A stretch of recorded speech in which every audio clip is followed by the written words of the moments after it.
On July 18, 1918, Nelson Mandela was born in the small village of Mvezo. His father died when he was only 12 years old. Nelson became a ward of John Jintaba, who was the regent of the Tembu people. After hearing story after story of his ancestors during the wars of resistance, Nelson dreamed of making his own contribution to the freedom struggle of his people.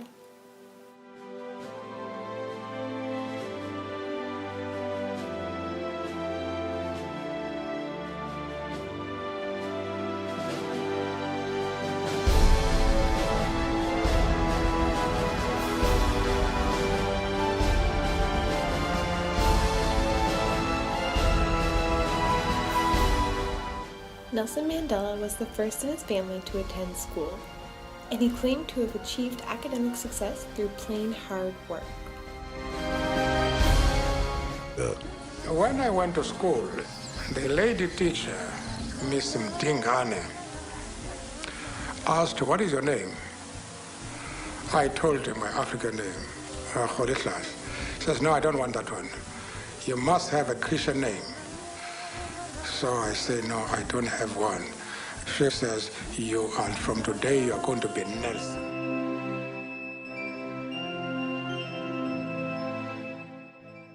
After attending primary school, Nelson completed his junior certificate at Clarkbury Boarding Institute, where there he went to Healdtown, a Westland secondary school.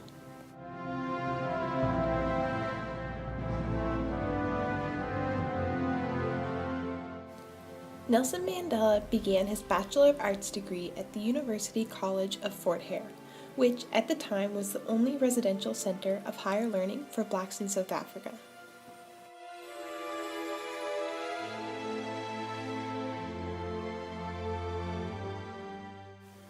In his second year, Mandela was elected to the Student Representative Council. During this election, a majority of students voted to boycott unless their demands were met. Aligning with the student majority, Mandela resigned from his position and was expelled for the rest of the year.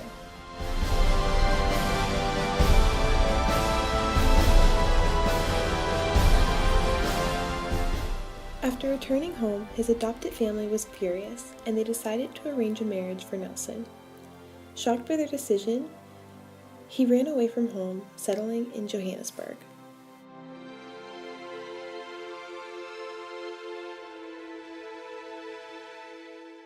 Nelson completed his bachelor's degree through correspondence courses. He enrolled at the University of Witwatersrand to study law.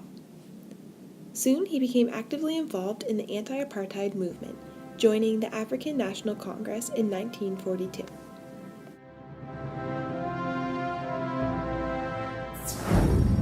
Within the African National Congress, a small group of young Africans banded together calling themselves the ANC Youth League. Their goals were to transform the African National Congress by deriving strength from millions of rural peasants and working people who had no voice under the current regime.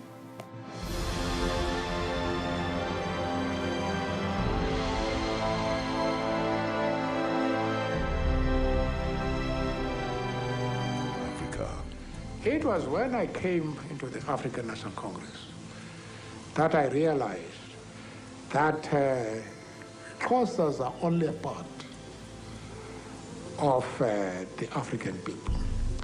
That the task of the ANC was to unite the African people and out of them build a nation. In 1948, the nationalist government was voted into power.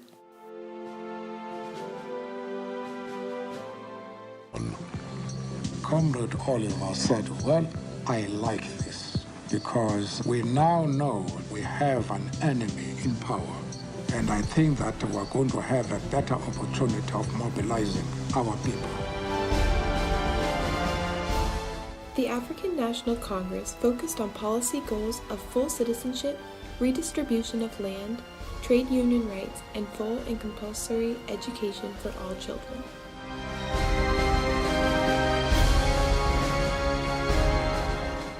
After 20 years of directing peaceful, nonviolent acts of defiance, Mandela partnered up with Oliver Tambo, a brilliant student he'd met while attending Fort Hare, and they founded the law firm Mandela and Tambo.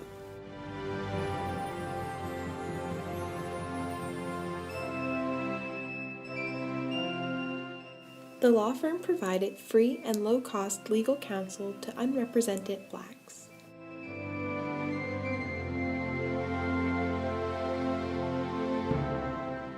In 1956, Mandela and 150 others were arrested and charged with treason.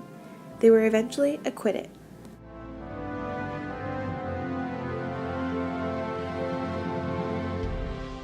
In 1961, Mandela orchestrated a 3-day national workers' strike.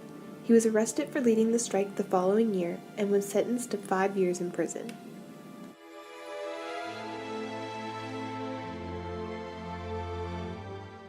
One year later, Mandela was brought to trial again. This time, he and 10 other ANC leaders were sentenced to life imprisonment for political offenses, including sabotage.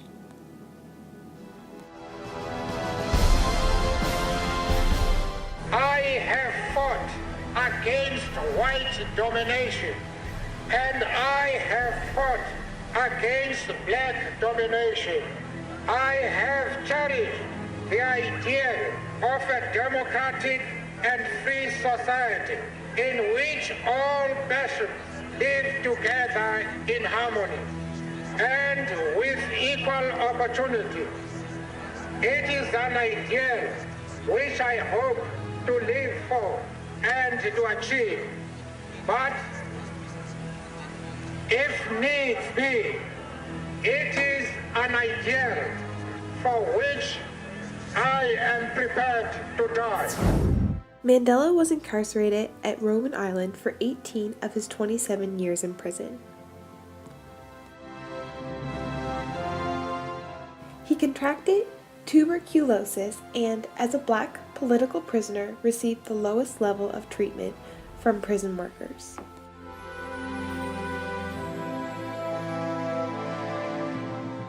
Even though Mandela was imprisoned, he was able to complete his Bachelor of Law degree through University of London correspondence program.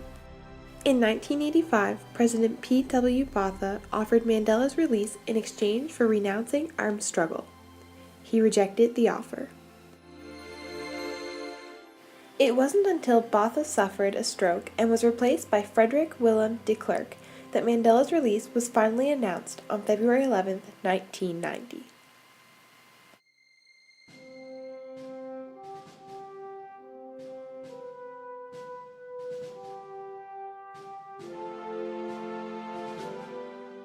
De Klerk also unbanned the ANC, removed restrictions on political groups, and suspended executions.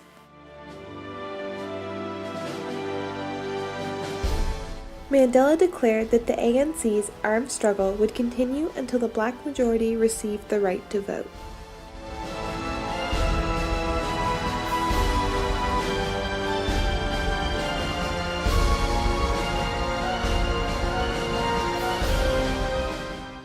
In 1991, Mandela was elected president of ANC and continued to negotiate with President de Klerk toward the country's first multiracial elections.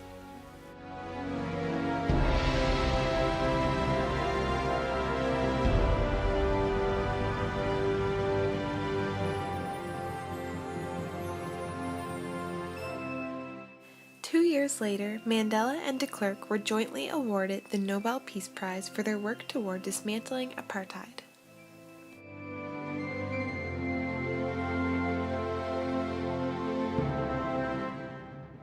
On May 10, 1994, at the age of 77, Mandela was elected the country's first black president, with de Klerk as his first deputy.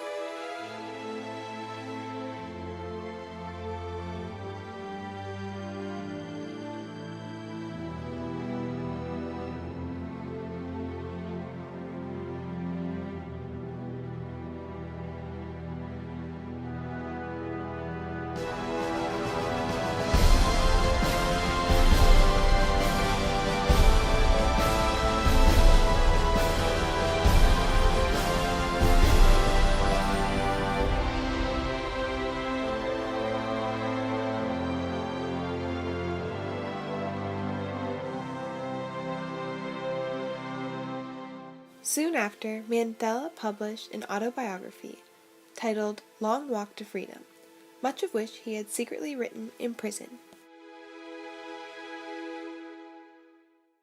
From 1994 to 1999, Mandela worked to bring about the transition from minority rule and apartheid to black majority rule.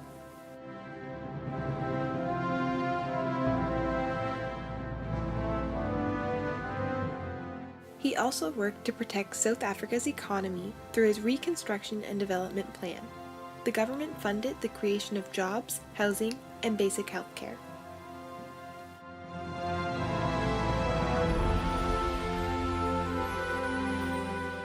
Mandela used the nation's enthusiasm for sports as a pivot point to promote reconciliation between whites and blacks, encouraging black South Africans to support the once hated national rugby team.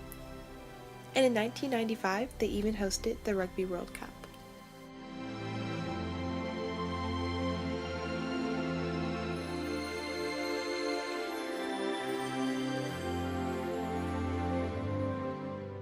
In 1999, Mandela retired from active politics.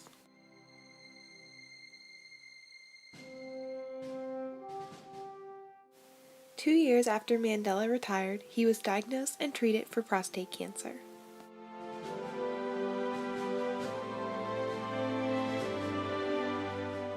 In 2004, at the age of 85, Mandela announced his formal retirement from public life and returned to his native village.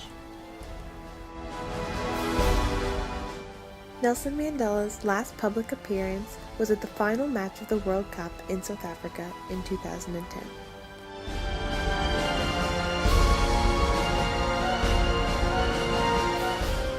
On December 5, 2013, Mandela passed away at the age of 95 in the comfort of his own home.